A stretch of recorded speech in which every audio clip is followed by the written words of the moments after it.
Kakatapos ng sala kaya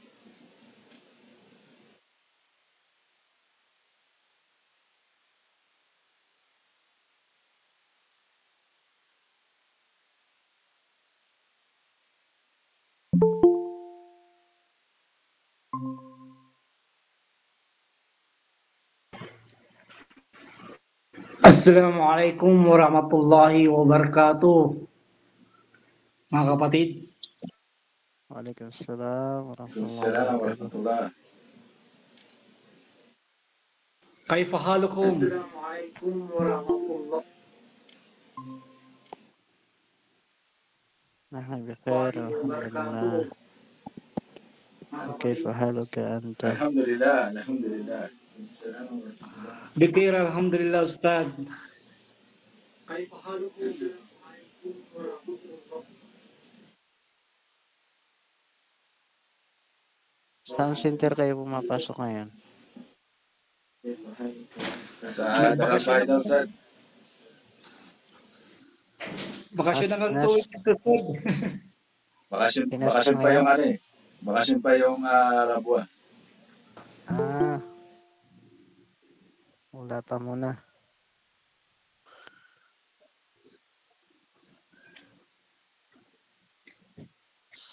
Assalamualaikum mga brothers. Waalaikumsalam warahmatullah.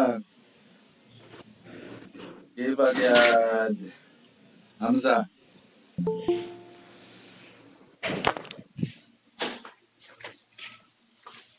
Ayos lang, alhamdulillah. Mashallah, nakakapag-online ka na rin ha. Online na.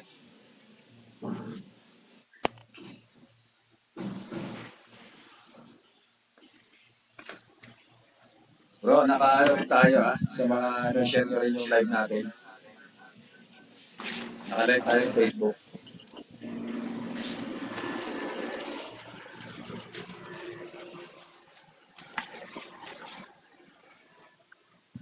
Lag no. Sa panahon. Manawon.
Hoy, si Yusuf.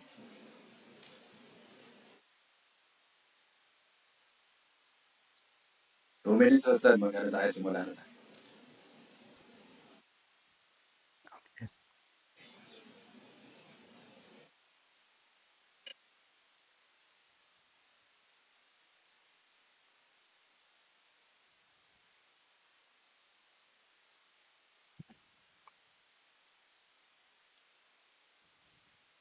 Anong page tayo? Wait lang, Ustad ha.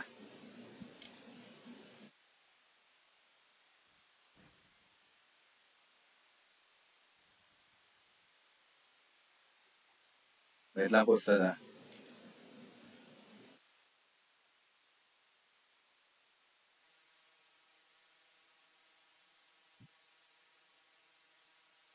Itong ano, Ustad, nakalagay tungkol dito, sinabi ni Imam Ash-Shaqani. Ito. Yan, yung pinakauli. Sige. Bismillahirrahmanirrahim. Alhamdulillahi wahdahu wassalatu wassalamu ala man la nabiyya ba'dah. Wa ala alihi wa sahbihi ajma'in amma ba'd. Bilang pagpapatuloy sa ating programa at ating aklat na tinatalakay, walang iba kundi ang kitab na Al-Irshad ila Sahih al-I'tiqad. Ito ay iniakda ni Sheikh Salih Al-Fawzan hafizahullah. Tayo ngayon ay nasa page 45. Sinasabi ng ating may akda at kanyang kinote ang salita ng isa sa mga great scholars sa kasalukuyan. Ito ay namayapa na si Imam Ash-Shawkani. At although hindi siya kabilang sa mga nauna mula sa 3 consecutive generation dahil bago lang itong generation siya bilog, pero kilala siya sa pagiging mahigpit ang pagtuturo at paghawak ng akidah ng mga salafus salih. Itong si Ash-Shawkani, ito ay taga Yemen. Meron siyang akda na Nailul Awtar. Narito ang kanyang sinabi. At gaano karaming kasamaan ang kumalat mula sa pagtatayo at pagpapaganda ng mga libingan na ikinalulungkot ng Islam. Kabilang dito ang paniniwala ng mga ignorante tulad ng paniniwala ng mga hindi mananampalataya sa mga idolo. At mas malala pa rito. Alam nila na ang mga ito ay may kakayahang magdulot ng kapakinabangan at mag-alis ng kapinsalaan.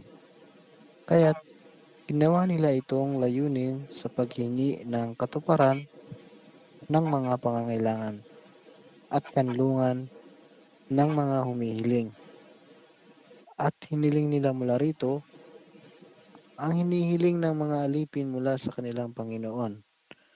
At naglakbay sila patungo rito at nagpahid sa mga ito at humingi ng saklolo. So dito kinukwento ni Imam Ash-Shawkani dito sa kanyang aklat na Nailul Awtar na walang kaibahan ang ginagawa ng mga ignoranteng ito, mangmang na ito, na kung saan ay mga nagsasabing mga Muslim daw sila sa kanilang kamangmangan sa akidah ay walang kaibahan ang kanilang ginagawa mula sa ginagawa ng mga sumasamba sa mga rebulto. Kasi ay mga gumagawa sumasamba sa rebulto ay nananalangin sila sa rebulto. Humihingi ng kapakinabangan, pangangailangan ng mga bagay na ito ay hindi dapat mangyari, kundi dapat ito ay hinihiling lamang ng isang alipin mula sa Allah subhanahu wa ta'ala. So, yung bagay na ginagawa ng mga taong ito na pumupunta sa mga puntod, libingan, at sila ay nananalangin dito, humihiling dito, walang kaibahan doon sa mga taong humaharap sa mga idolo, statwa at mga rebulto. Kasi pareho lang naman na bagay na hindi nakaririnig, bagay na hindi nakapagtutugon sa iyong pangangailangan at hindi makakasagot sa iyong panalangin. Ngayon, ang iba pa, karagdagan sa mga bid'a na ginagawa nila, bukod pa yan, naglalakbay sila patungo rito. At hindi lang doon, nagtatapos. Pagdating nila roon, nagpapahid sa mga ito. Kumukuha sila ng mga tela, tuwalya, ano pa man yan, pinapahiran nila yung yung nitso at humihiling sila ng saklolo rito. So walang kaibahan. Kung ano yung ginagawa ng mga taong sumasamba sa mga rebulto, yun na rin yung kanilang ginagawa. Okay, sabi niya, sa madaling salita, hindi nila iniwan ang anumang ginawa ng jahiliya. Ito yung panahon ng kamangmangan bago ang Islam sa mga idolo o mga rebulto. Maliban na ginawa nila rin ito. Kaya't sa Allah kami nabibilang at sa Kanya kami babalik. So, sinabi niya yung inna lillahi wa inna ilaihi rajiun. So, ibig sabihin yan, ito ay napakalaking musibah, napakalaking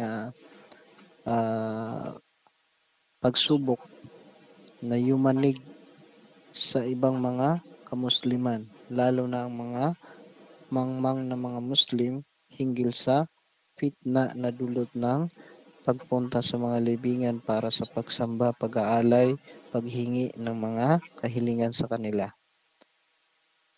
At sa kabila ng kasuklam-suklam na kasamaan at kakilakilabot na kawalan ng pananampalataya na ito, hindi namin nakikita ang sinumang nagagalit dahil sa Allah at nag-aalab ang pananampalataya para sa dalisay na relihiyon. Ni isang scholar, ni isang estudyante, ni isang amir o prinsipe, ni isang ministro, ni isang hari. At tunay na dumating sa amin mula sa mga balita ang hindi mapag-aanilangan na marami sa mga sumasamba sa libingan na ito o karamihan sa kanila kapag pinanumpa mo sila sa ngalan ng Allah dahil sa kanilang kaaway ay manunumpa ng may kasinungalingan. Kapag sinabi sa kanya pagkatapos niyan, manumpa ka sa iyong pinuno, sa iyong sheikh, at sa iyong paniniwalang santo na ganoon, siya ay mag-aatubili, magmamaligalig, tatanggi, at aamin sa katotohanan.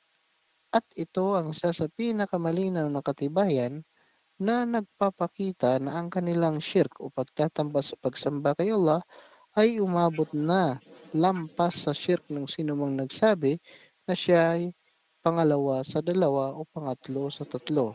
Ang sinasabi niya rito yung mga Kristyanuhan. So, ibig sabihin yan, ah nakaka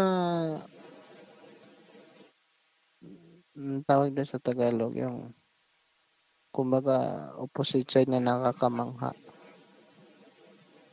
Na makita mo na hindi masyadong pinansin ng karamihan mula sa mga mananampalataya ang pagtutuwid sa mga ganitong kamalian. Hindi tayo makakakita, paminsan lang, madalas lang, mula sa mga estudyante ng kaalaman, mula sa mga taong nagtatanggol ng Islam, mga nag-aalab ang pananampalataya, mga taong nagagalit for the sake of Allah kapag ang relihiyon ang siyang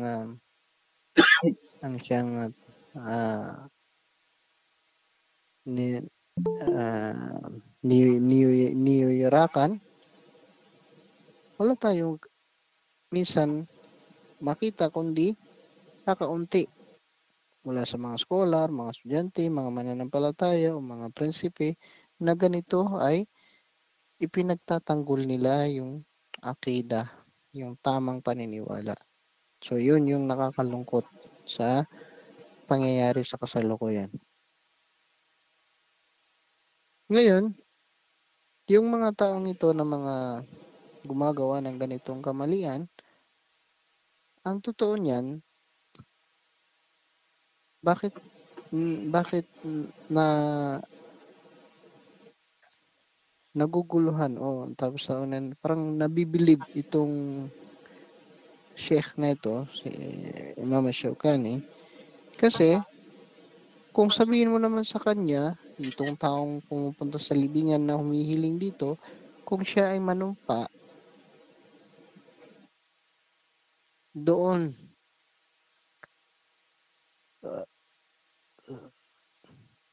hindi naman niya gagawin yun. Kasi alam niya yung katotohanan.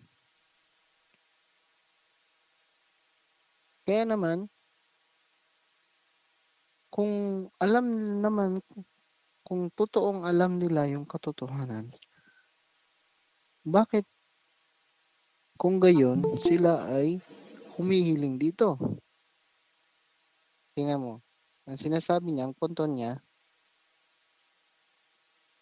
kung panunumpain mo sila kay Allah, manunumpa sila kay Allah kahit sinungaling. Pero kung panunumpain mo sila sa mga rebulto na yan, hindi naman sila manunumpa sa mga rebulto na yan kasi alam nila kasalanan yon. O kaya alam nila na walang kapakinabangan, hindi nakaririnig, hindi nakatutugon ng pangailangan. Pero bakit ginagawa pa rin nila yung bagay na yon? Yung pagtawag sa mga santo o sa mga auliya, sa mga may-ari ng puntod mula sa kanilang mga scholar o mga imam, no? Kaya sabi niya, sila ay mas naliligaw kaysa mga taong sumasamba o mga taong naniniwala ng Trinity. Ito yung mga Kristyanuhan. Okay, so dito tinatawag niya yung mga scholar. Sabi niya, o mga scholar ng relihiyon, o mga hari ng mga Muslim, anong kapahamakan sa Islam ang mas matindi pa sa kawalan ng pananampalataya? Ibig sabihin yan, kung iniingatan ninyo yung mga bansa ninyo, yung mga ekonomiya ninyo, politika ninyo, ano ang mas higit na kapahamakan sa Islam ang mas matindi pa sa kawalan ng pananampalataya?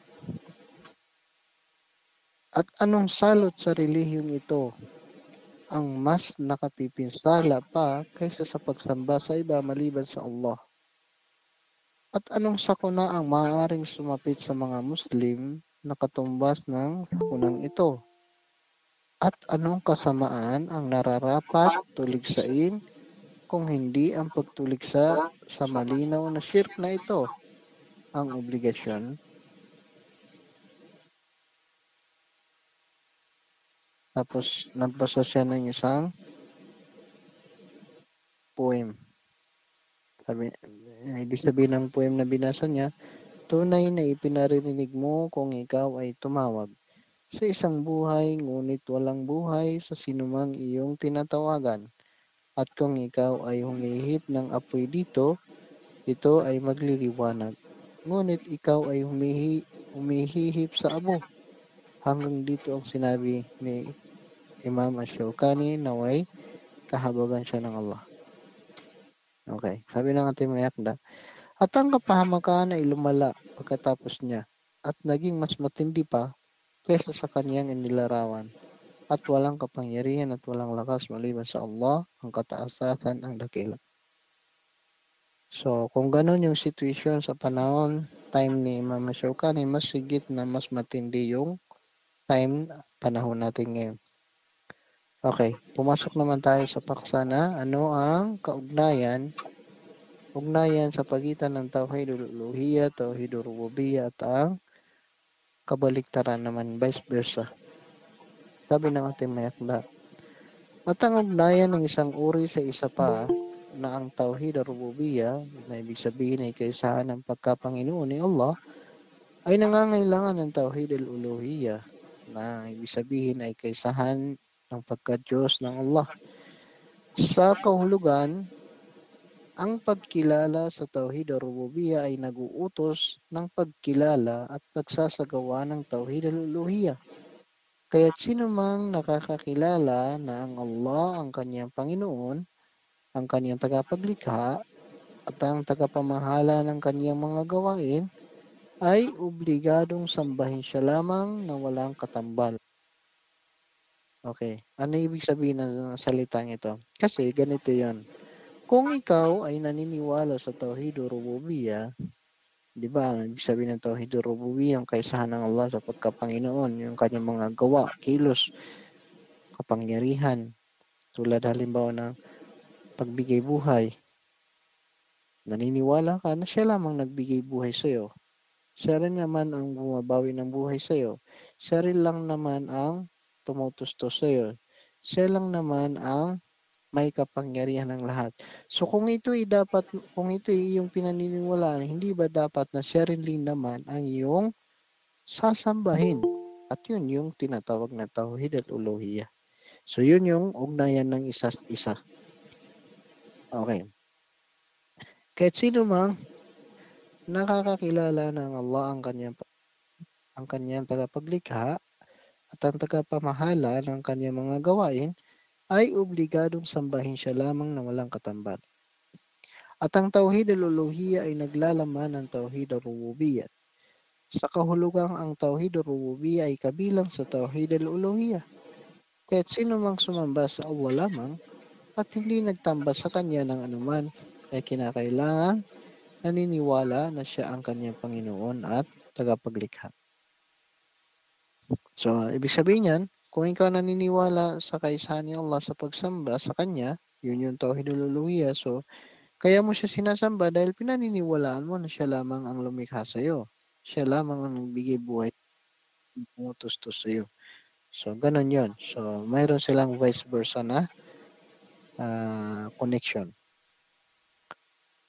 Gaya ng sinabi ni Propeta Ibrahim alayhisalam o Abraham, kapayapaan ay sumakanya, nabanggit ito sa Surah Asy-Syu'ara, kwento ng Allah about sa kanya, siya ay nagsabi, si Ibrahim, nakikita ba ninyo kung ano ang inyong mga sinasamba? Kayo at ang inyong mga ninuno? Katotohanan, sila ay aking mga kaaway, maliban sa Panginoon ng lahat ng nilikha na siyang lumikha sa akin at siyang papatnubay sa akin at siya ang nagpapakain sa akin at nagbibigay sa akin ng inumin. At kapag ako ay may sakit, siya ang nagpapagaling sa akin at siya ang magtutulot na ako ay mamamatay. Pagkaraan ay muling bubuhayin at siya ang aking inaasahang magpapatawad sa aking mga kasalanan sa araw ng pagbabayad. So, tinuturuan ni Ibrahim alayhisalam yung kaniyang kasalukuyang umma o kaniyang mga kapanahunan mula sa paano ang tunay na kahulugan ng tauhid. Napansin nyo kung gaano siya katalino magturo sa tauhid? Idinadaan niya ito sa patanong. Kinakausap niya yung mga tao niya, o yung mga panahon niya. Yung sinabi niya, nakikita ba ninyo kung ano ang inyong mga sinasamba? Kasi siyempre, yung mga tao niya, rebulto yung sinasamba nila. Kayo at ang inyong muno, katotohanan sila'y aking mga kaaway. So, hindi ba ginawa ni Ibrahim, kilala siya sa pagwasak ng mga rebulto? Minsan, kaya dinakip siya dahil yun, nung umalis yung kanyang mga kaum, kasama ang kanyang tatay, ay nagpaiwan siya. Hindi siya sumama sa kanilang karaban. Dahil yung karaban nila ay nagbebenta sila ng mga ginagawa nilang diyusan nila ng mga rebulto. At mayroon silang iniiwan sa kanilang tahanan. At yun na nga ang ginawa niya,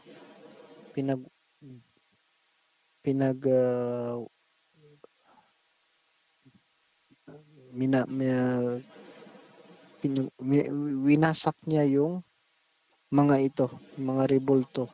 Hanggat sa yung panakol, inilagay niya doon sa pinakamalaki.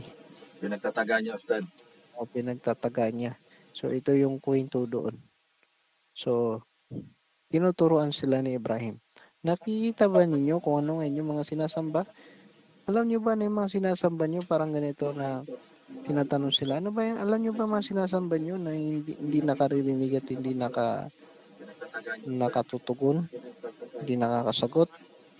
Kaya nung pagbalik nila, nakita nila, natagpuan nila, wasak na wasak. Sabi nila, sinong gumawa nito? Sabi nung leader nila, may nakakita sa kanya. Sinabi na, si Ibrahim. So, hinuli siya. At yun, tinanong siya, sino ang gumawa nito? Sabi niya, itinuro niya yung kung saan nakalagay yung palakol.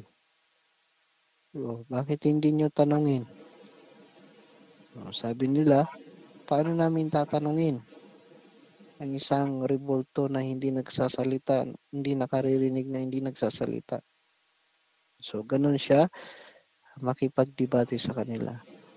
Kumbaga, pinukaw niya yung kanilang fitra, yung kanilang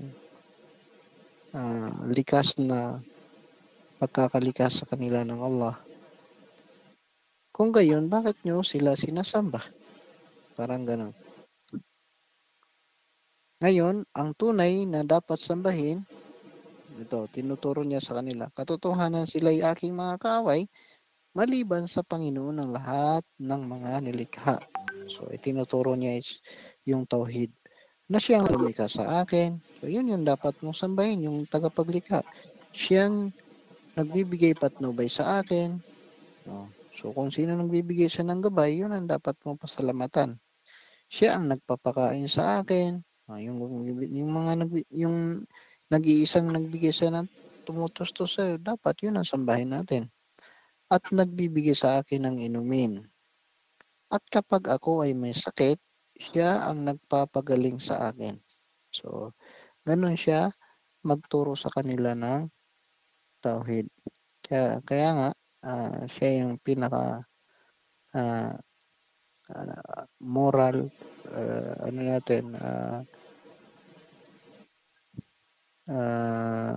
standard natin sa pagtuturo ng tauhid pagkatapos ng Propeta sallallahu alaihi wasallam.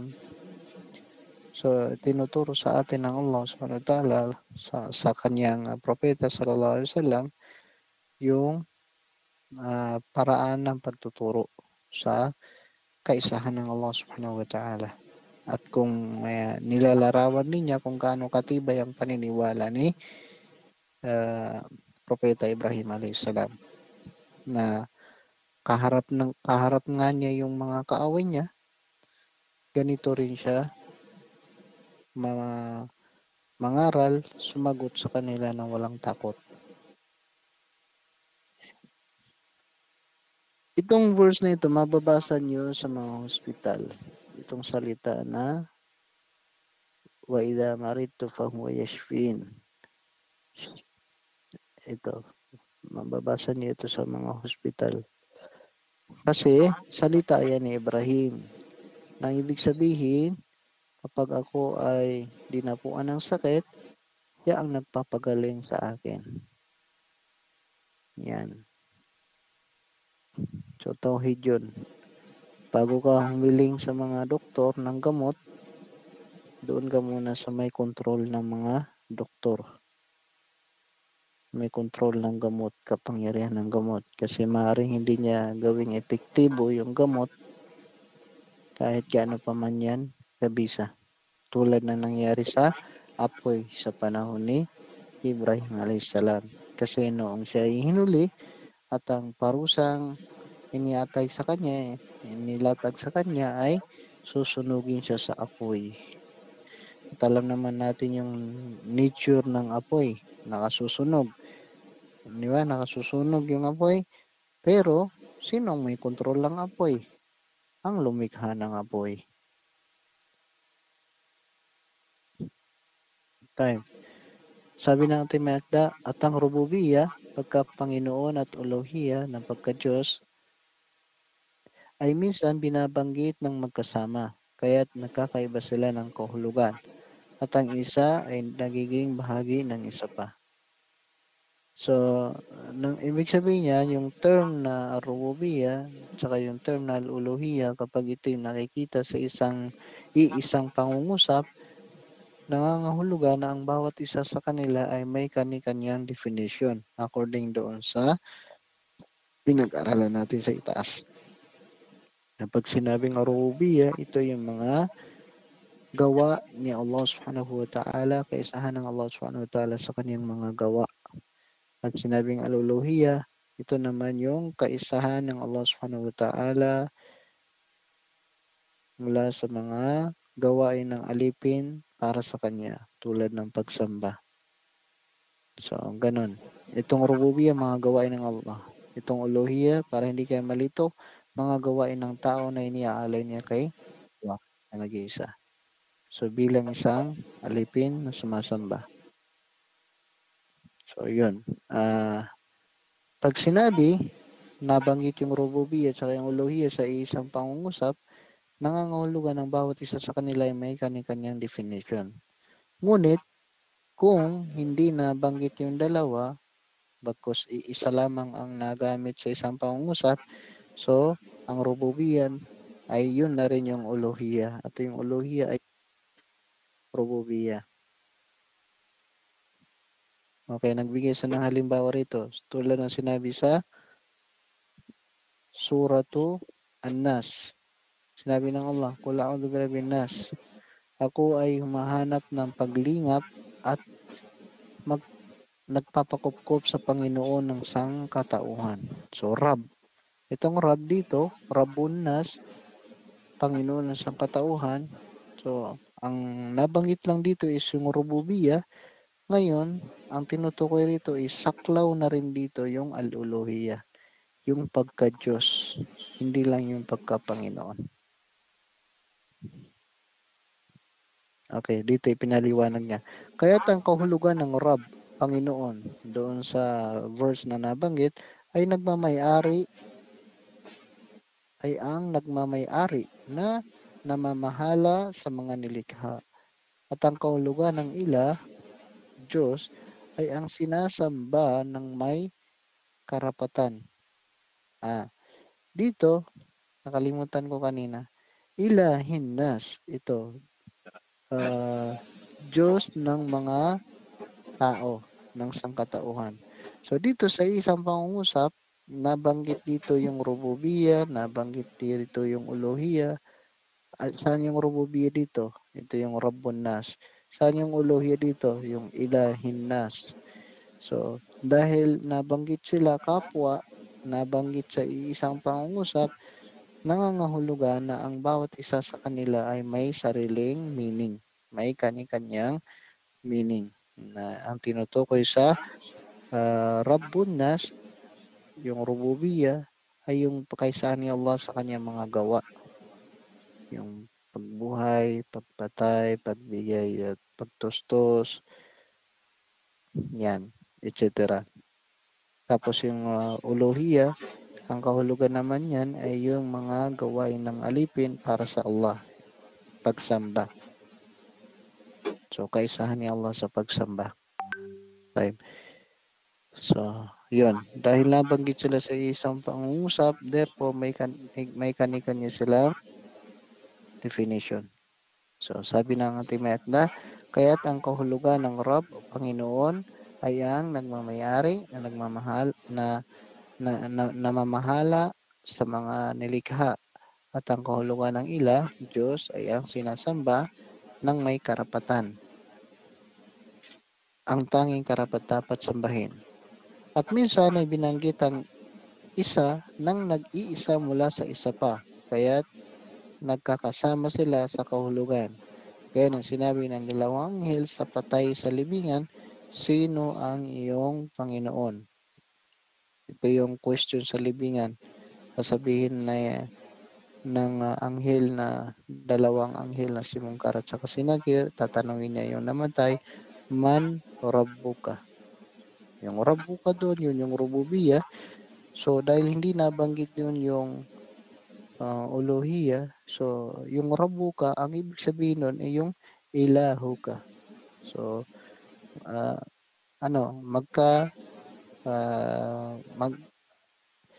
tawag dito,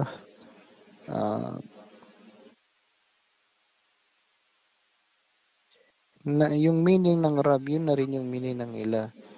So, meron siyang ah,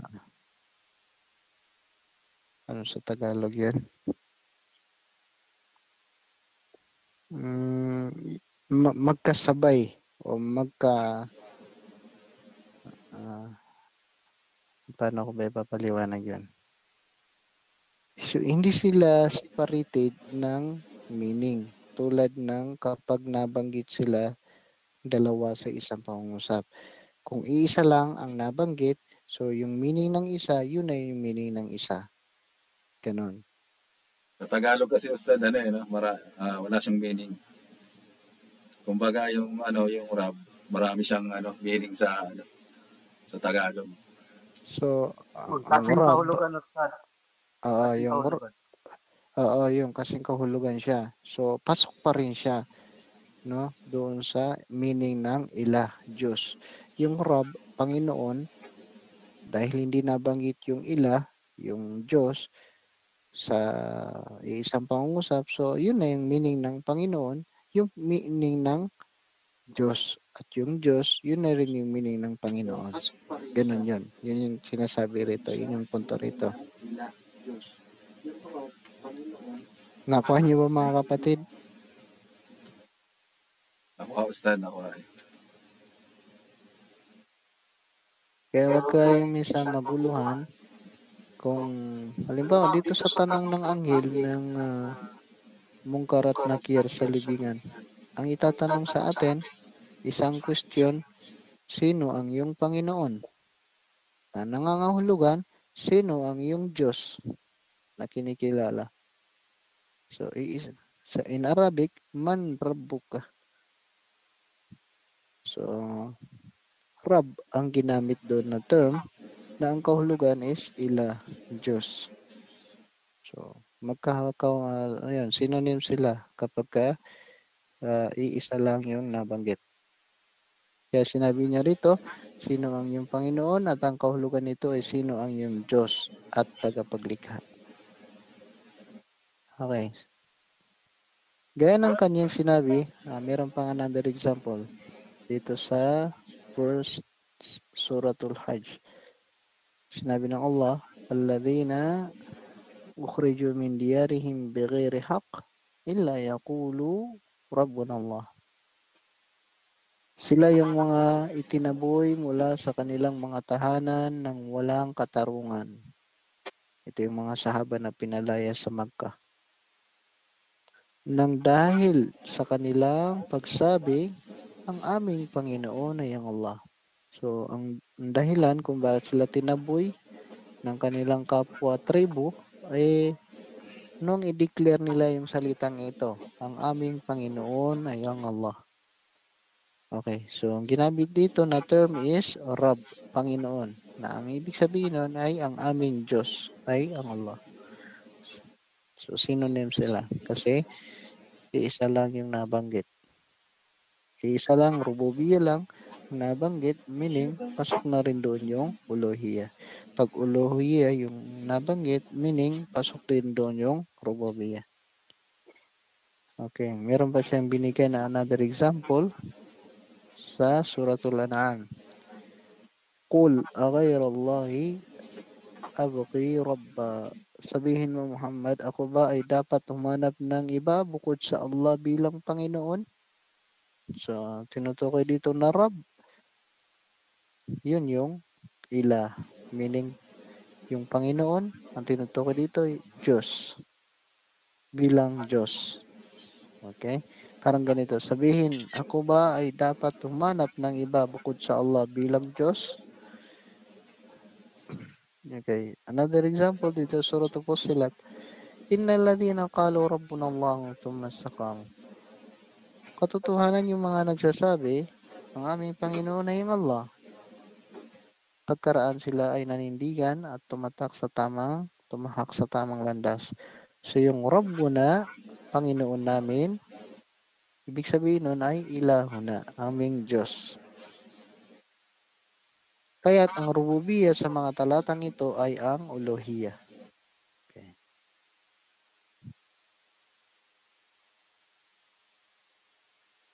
Meron akong hinahanap na term sa English na pwedeng gamitin doon eh. Yung term na nasa ano ko lang, nasa bibig ko lang.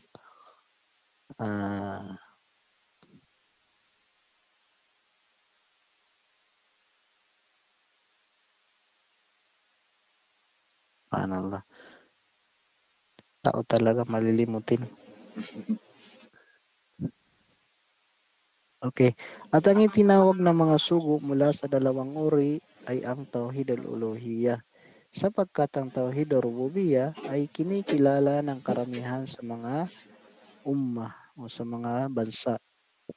At walang tumanggi dito maliban sa kakaunting mga kakaiba sa sangkatauhan na tumanggi lamang sa panlabas at ang pagkilala dito lamang ay hindi sapat sapagkat kinilala ito ni Iblis. Sinabi niya, "O Panginoon ko, dahil sa iyong pagpapahintulot sa akin na magligaw." Kita niyo, tinatawag ni Iblis ang Allah. Dahil pinahintulutan mo akong maligaw, o aking Panginoon, yun. Dineclare niya, kilala niya kung sino si Allah, aking Panginoon, o Panginoon ko.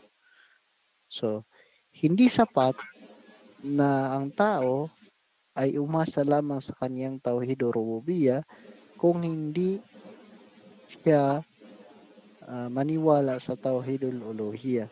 Kasi yun yung nangyari kay Iblis. Si Iblis, hindi siya nagpasakop, sumuko kay Allah. Yun yung ibig sabihin ng al-istislam. Doon sa order sa kanya, hindi siya sumuko nang siya ay inordera ng Allah na magpatira pa. So yun yung pagsubok sa kanya. Pagsamba na nilabag niya na hindi niya nagawa. Hindi siya sumunod sa utos ng Allah subhanahu wa ta'ala. So, sa mga nagsasabi na sapat na yung Tauhid Rububiyah, ito yung sagot sa kanila. Kung gayon, wala silang kaibahan sa pananampalataya ni Iblis. Kasi si Iblis, inaamin naman niya kung sino ang kanyang Rabb. Sabi niya rito, Qala Rabbi, bima agwaytani. Sinabi niya, O Panginoon ko, dahil sa iyong pagpapahintulot sa aking magligaw. So, ang pangako niya, ang kasunod niyan ay, yun, ililigaw niya yung mga anak ni Adan. So, tinawag niya ang Allah na Rabbi, Panginoon ko.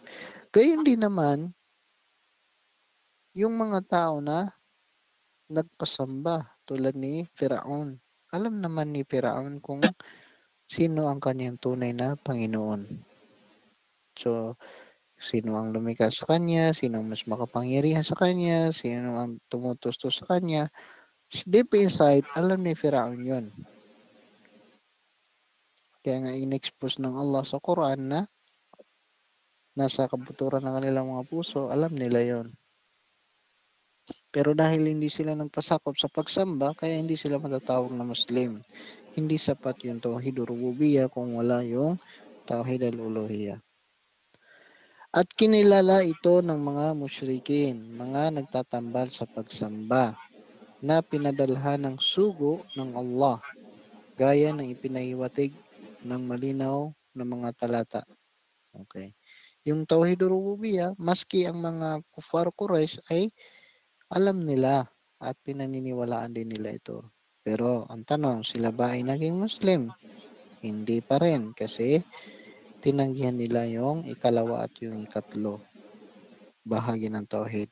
So ano yung mga dalil na alam nila, pinaniniwalaan nila? Ito yung sa Surah Al-Zukhruf, verse 84, sabi ng Allah, "Wala in sa'altahum ma khalaqahum la yaqulunna Allah." Kung sila ay iyong tatanungin ng Muhammad kung sino ang lumikha sa kanila, katiyakan sila ay magsasabi, ang Allah ang lumikha sa amin. Kaya nga, doon sa time ni Propeta Muhammad sallallahu alaihi wasallam before pa dumating yung Islam, before siya maging sugo at propeta, no? May mga pangalan na sila tulad ng Abdullah. Kaya nga yung tatay niya, pangalan niya Abdullah. So, nangangahulugan, meron pa ring natitira mula sa katuruan ni Ibrahim alayhisalam na nasa pamayanan ng Quraysh sa Makkah. Kaya nga lang, hinaluan nila ito ng shirk. Kaya, nakalabas sila sa Islam, nakalabas sila sa pananampalataya ni Ibrahim, yung agama ni Ibrahim alayhisalam, na yung Hanifiyah. Okay? So, yan. Dalil yan na alam nila yung Tauhid Rububiyyah, pinaniniwalaan nila ito, pero hindi pa nito sapat. Kung hindi paniwalaan ng tao yung kasunod, yung ikalawa at yung ikatlo, Tauhidul Uluhiyyah at saka yung Tauhidul Asma wa Sifat. Kahit sino kumilala sa Tauhidul Rububiyyah lamang ay hindi magiging Muslim at hindi magiging ipinagbawal at hindi magiging ipinagbabawal ang kanyang dugo ni ang kanyang ari-arian hanggang sa kumilala siya sa Tauhid al-Uluhiyyah. Kaya't hindi siya sasamba maliban sa Allah. So, meaning, hindi pa rin siya magiging Muslim kung hindi niya tatanggapin yung kanyang Tauhid al-Uluhiyyah at kung hindi siya sasamba maliban lamang kay Allah. Okay. At sa pamamagitan nito ay malinaw ang kabulaanan ng inaangkin ng mga scholar ng kalam. Itong mga ahlul kalam, yung mga scholar ng mga ahlul kalam, mga taong sinasabing nag-aral sila ng Islamic theology, tulad ng mga Jahmiya, Mu'tazila, yan, mga Ash'ariyah, tawag sa kanila mga ahlul kalam. No? So, ito yung sagot sa kanila. Kasi meron na sa kanila na sapat na raw yung rububiyyah. Okay, sagot sa kanila. At sa pamamagitan nito ay malinaw ang kabulaanan ng inaangkin ng mga scholar ng kalam at mga scholar ng mga Sufi na ang tauhid na hinihingi sa mga alipin ay ang pagkilala na ang Allah ang tagapaglikha at tagapamahala at sinumang kumilala nito ayon sa kanila ay magiging Muslim na. At dahil ito, ipinapaliwanag nila ang tauhid sa mga aklat na kanilang isinulat tungkol sa mga paniniwala sa paraang tumutugma lamang sa tauhid ar-rububiyyah, kung saan sinasabi nila halimbawa, ang tauhid ay ang pagkilala sa pag-iral ng Allah at na siya ang tagapaglikha at tagapagbigay ng panustos at iba pa. Pagkatapos ay nilalahad nila ang mga katibayan ng tauhid ar-rububiyyah. So, ganun yung mga pag-unawa ng mga ito. Maling yung kanilang pagpapaliwanag na pagka pinaniwalaan mo yung tauhid ar-rububiyyah ay magiging Muslim ka na raw. Ayon sa kanila. Okay. Ito yung sagot sa kanila ni Sheikh al-Islam Ibn Taymiyyah sa mga kapanahunan niya. Sinabi ni Sheikh al-Islam Ibn Taymiyyah, naway kahabagan siya ng Allah. Sapagkat karamihan sa mga mutakallimun, ito yung mga taong ahlul kalam, mga teologo, na nagpapatunay ng tauhid sa mga aklat ng kalam at nazar, filosofikal na pag-iisip, ang kanilang layunin ay gawing ang tauhid na tatlong uri, kaya't sinasabi nila siya ay isa sa kanyang sarili na walang katambal, isa sa kanyang mga katangian na walang katulad, at isa sa kanyang mga gawa na walang kasama, At ang pinakatanyag sa tatlong uri sa kanila ay ang ikatlo. At ito ay ang tauhidul af'al, kaisahan ng Allah sa mga gawa. Ito yung tauhid ar-rububiyyah. At ito ay na ang lumikha ng mundo ay isa at sila ay nangangatwiran dito sa pamamagitan ng kanilang binabanggit na katibayan ng tamani. Ito yung mutual prevention. Tamani. Tamani. At iba pa. At inaakala nila na ito ang hinihinging tauhid. At na ito ang kahulugan ng ating sinasabing La ilaha illallah. Hanggang sa ang kahulugan ng uluhiyya ay ang kakayahang lumikha. At batid na ang mga musyrikun, mga taong nagtatambal sa pagsamba mula sa mga Arabo na pinadalhan ni Propeta Muhammad SAW sa simula ay hindi sumasalungat sa kanya dito. Bagkus kinikilala nila ang Allah ang lumikha ng lahat ng bagay hanggang sa kinikilala rin nila ang qadar, tinatang kapalaran. Gayon din, at sila sa kabila nito ay mga musyrikon, hindi sila naging Muslim. Hindi sapat yung paniniwalang yon. Ito ang sinabi ng Sheikh naway kahabagan siya ng Allah at ito ay malinaw sa pagtutol sa sinumang naniniwala na ang tauhid na hinihingi sa mga nilikha ay ang pagkilala sa tauhid o rububiyyah. So sinasagot niya rito, pinapaliwanag ni Sheikh Islam Ibn Taymiyyah na ang paniniwala ng mga ahlul kalam na kapag ikaw ay naniwala sa tauhid o rububiyyah ay magiging sapat na ito sa iyo para ikaw ay tawaging Muslim. So sinagot niya sila na ito ay mali. Hindi pa ito sapat. Okay. At pinapatunayan ito ng kanyang sinabi ng Allah subhanahu wa ta'ala, وَلَقَدْ بَعَثْنَا فِي كُلِّ أُمَّةٍ رَسُولًا أَنِ اعْبُدُوا اللَّهَ وَاجْتَنِبُوا الطَّاغُوتَ.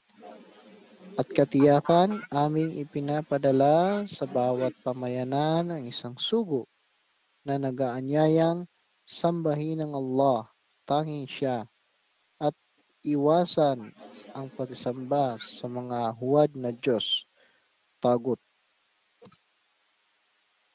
Kaya't hindi sinabi ng mga sugo sa kanilang mga sa kanilang mga bansa, kilalanin ninyo na ang Allah ang tagapaglikha sapagkat kinikilala nila ito. Bagkus, sinabi nila sa kanila, sambahin ninyo ang Allah at iwasan ang tagot. Kita nyo, dito sa verse na ito, dalil natin ito kapag may narinig tayong ganun yung kanyang argumento. Tulad ng mga argumento ng Ahlul Kalam. Kapag naniwala ka sa Tauhid o Rububiyyah, magiging Muslim ka na. Sa atin, ang dalil natin, ito. Sasabihin natin, meron kaming dalil na hindi iyan ang panawagan ng mga at hindi iyan ang pag-unawa ng mga propeta. Panawagan ng mga propeta dahil alam ng mga propeta na ang mga tao nila ay naniniwala rito Tauhid Rububiyyah dahil ito ay fitrah, likas na pagkalikas sa kanila ng Allah. Ngunit ang totoo, ang panawagan ng mga propeta sa kanila, sa kanilang bawat ummah, ay yung Tauhid al-Uluhiyah. According dito sa verse na binasa natin. So, basahin mo yung dalil sa kanila itong Suratul Nahl verse 36. Na ang ibig sabihin yan, kaya't hindi sinabi ng mga sugo sa kanilang mga bansa, sa kanilang mga ummah, kilalanin ninyo na ang Allah ang tagapaglikha, sapagkat kinikilala naman nila ito. Bagkus sinabi nila sa kanila, sambahin ninyo ang Allah at iwasan ninyo ang tagot. Kuha niyo yung punto mga kapatid. Okay. So sabi ni Sheikh al-Islam Ibn Taymiyyah, sinabi rin niya, ang tauhid na dinala ng mga sugo ay naglalaman lamang ng pagpapatunay ng uluhiyah, pagka-Diyos para sa Allah lamang sa pamamagitan ng pagpapatotoo na walang ibang tunay na Diyos maliban sa Allah, hindi sinasamba maliban sa Kanya. Hanggang sa Kanyang sinabi, at hindi ang kahulugan ng tauhid. Okay, so ituloy natin ito mga kapatid. 5 minutes na lang yung natitira sa atin. So, isa-summary natin. Tandaan nyo saan tayo minto. 50. 52. So, ang summary ng ating napag-aralan dito, may mga scholar na mali ang kanilang pagpapaliwanag hinggil sa tauhid. Ayon sa ibang mga scholar na mga mali, tulad ng mga mga ahlul bidah, mga ahlul kalam, people of innovators, mula sa mga theologian scholars, mga Islamic theologians na tinatawag na ahlul kalam, hindi mga Salafi, ayon sa kanila, kapag pinaniwalaan mo yung tauhid rububiyyah, magiging Muslim ka na. Ang sagot naman natin sa kanila ay hindi pa ito sapat. At may mga dalil tayo muna binasa kanina. Okay, sino sa inyo may tanong mga kapatid? Tad, sino po yung yung sheikh na yan? Alin? Utamiya mo. Mga ahlul kalam? Na yung yung may akda na yan, Ustad. Itong kitab? Apo. Si Saleh Al-Fawzan. Prominent scholar dito sa Saudi. Buhay pa siya, nandyan siya sa minister. Nandiyan pa sa Ministry of Islamic Affairs.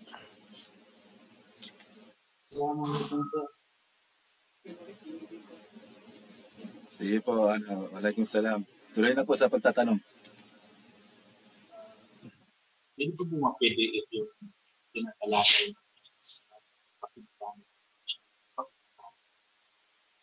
Brother, hindi po maintindihan yung tanong niyo, yung boses niyo po.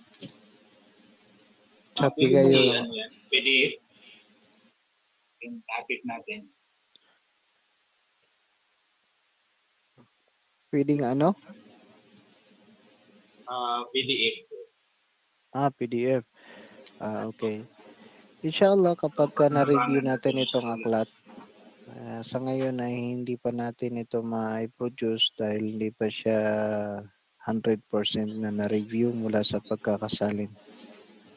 Kasi nag-iingat tayo sa pagsalin sa aklat. Meron Pag po, may brother, nag-review, inshallah. yung screenshot, Ustad. Oo. Pero Nandun ka pa, pwede brother, sa group? screenshot kung paunti-unti kung ano yung nababasa natin.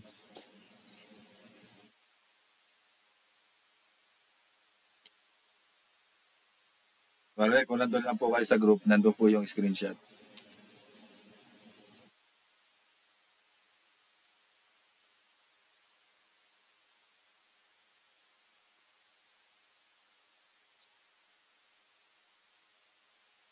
Nung nakarang Ustad, si Jason Andoy daw, Ustad, diba nagtaas ang kamay? Hindi raw makakonect yung niya, yung mic niya. Pero narinig niya tayo. Okay.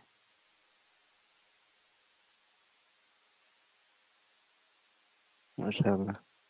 Si Jacob, baka may tanong kayo, Jacob. Nandiyan si Jacob. Si Muntasir, si Khalid.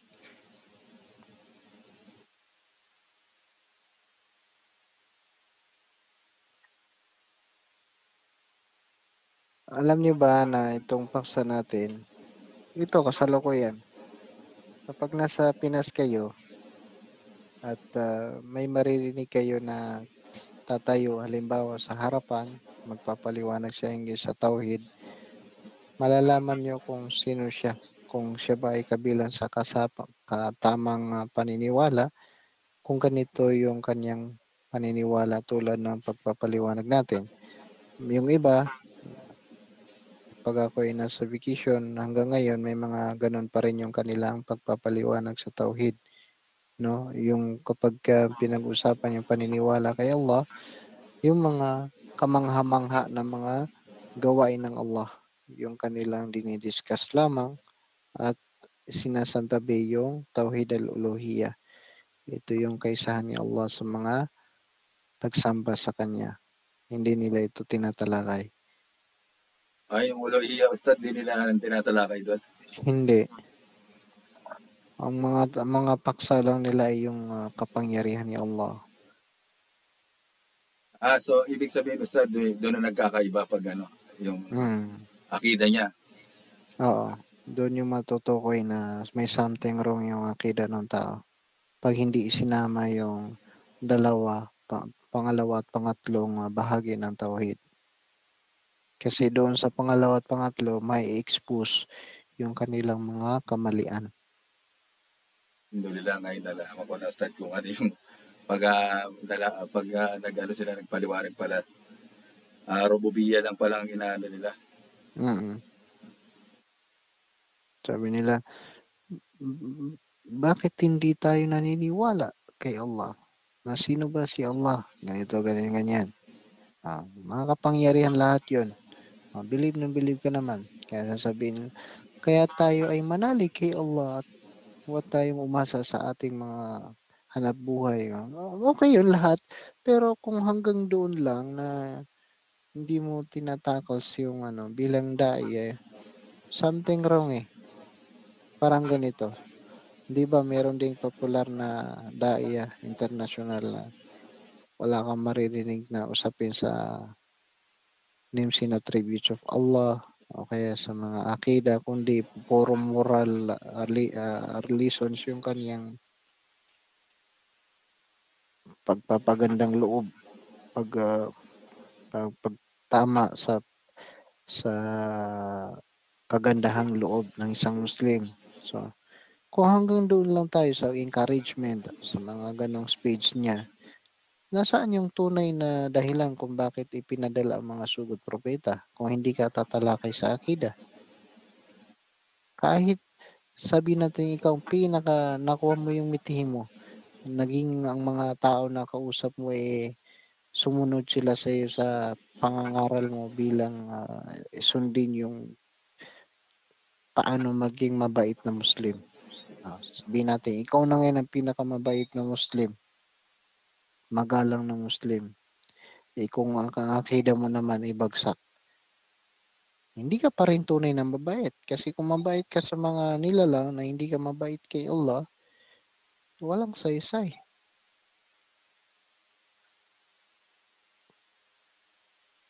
Nagets ko na, Ustad, kasi Ustad, Puro encouragement. Yung iba kasi pag nakikinig doon sa may daiya na yun, kumbaga namamangha na siya doon sa sinasabi ng daiya na yun. Kumbaga nakakalimutan niya na yung tauhid uluhiyya. So kasi dahil sa yung mabulaklak yung kanyang pagpapaliwanag, yun. Nawala na, hindi mo na alam kung ano yung akida. Kasi ang punto nila ganito. Ayaw nila i-tackles yung uluhiyya at saka yung asma wa sifat kasi alam nila na magkakaiba-iba ang mga grupo mula sa mga siktang iniugnay sa Islam rito, no? So, payon sa kanila, kung sila ipapasok sa ganitong paksa, magkakawatak-watak lalo ang ummah. At ang gusto nila, pag-isahin ng ummah doon sa common denominators ng ummah, which is yung kagandahang asal, tauhid rububiyyah. Kung ganun lang din naman, bakit hindi ginawa ni Propeta Muhammad kung ano yung common denominators nila doon sa Makkah at iniwasan na lang yung tunay na dahilan kung kaya siya ipinadala? Diba? Dahil sa uluhiyya, nagkaroon ng hidwaan. Nagkaroon ng dalawang party. Party ng mga mu'min at party ng mga kufar. Ganun lang naman kasi kapag itinuro mo yung katotohanan, maghihiwalay ang totoo sa mali. Hindi pwedeng laging nagsasama ito.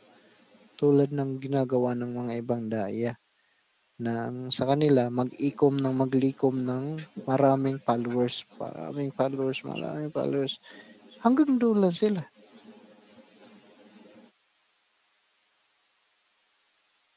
Tapos tayo tinitira nila, sabi nila, huwag kayo dyan sa mga daya na ginawang magkakawatak-watak. Tayo pa ang sinisisi. Kasi dahil daw sa puro tayo akida-akida. Yung mga daya pa na ganyan, yung mga mangmang na mga daya na hindi nag-aaral ng Islam. Puro sila dawa. Hindi daw dapat tinatakas yung akida kasi nagkakawatak-watak ang ummah. Tayo pa yung sinisisi. Hindi nila sisihin yung gumagawa ng bid'a. Kaya nga nagkakawatak-watak dahil mayroong gumagawa ng bid'a. Kung walang bid'a, di sana mula sa panahon ng sahaba hanggang sa ngayon, isa lang ang ating paniniwala. Hindi na sana magkakaroon ng ibang-ibang sekta. Kasi pag tinalakay niya Ustad yung Tauhid Uluhiyya, doon na Oo, malalaman na. lalo na sa asma wa sifat, mga names and attributes of Allah. Doon na magkakaalaman kung kanino ka panig, kanino ka kasama.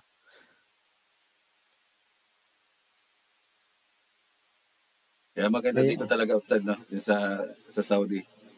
Yung akida dito, yung mga nanggaling dito. Oo. Alhamdulillah, meron pa rin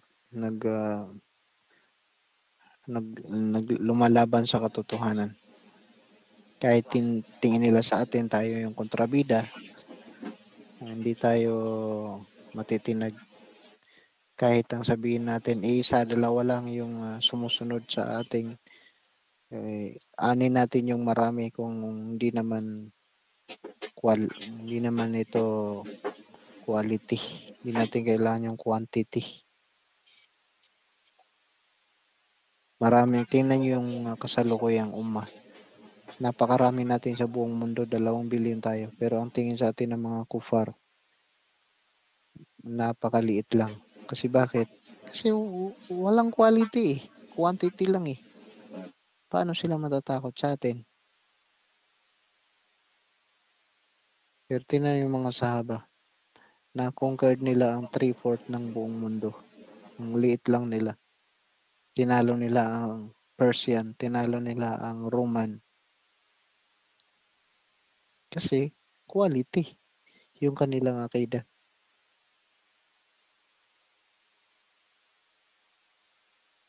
Balang araw, inshallah, mauunawaan nyo rin kung bakit mahalaga ang akida.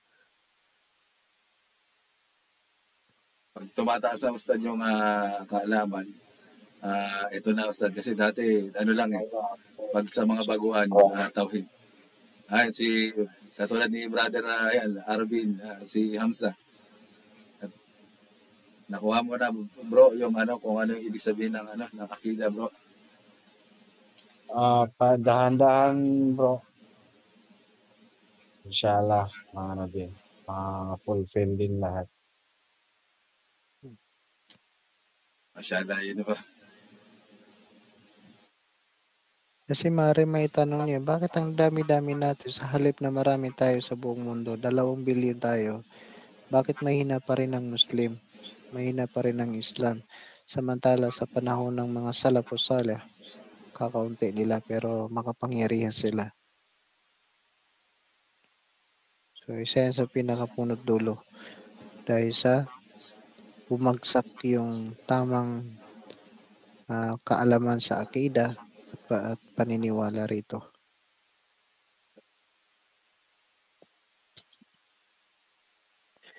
Sige mga kapatid, inshallah kita-kita ulit sa susunod. Naway panalangin natin sa Allah habang tumatagal tayo ay lumalakas ang ating pananampalataya at lalong patatagin pa tayo ng Allah sa ating pananampalatayang Islam. Wa akhiru da'wana alhamdulillahi rabbil alamin. Subhanakallah bihamdik nasyhadu la ilaha illa anta wa nastaghfiruka wa natubu ilaik. Assalamualaikum. Waalaikumsalam warahmatullahi wabarakatuh. Pag yung mga bro, na rin po yung pakipalo na rin po yung page ni Ustad. Lagi siyang nagpo-post doon ng mga about sa Baba na akida. kayo, may kampas sa baba. Bro, na lagi ka nasa online. Dito lang ako eh. Sige lang Dito bro. lang po yun. Assalamualaikum warahmatullahi.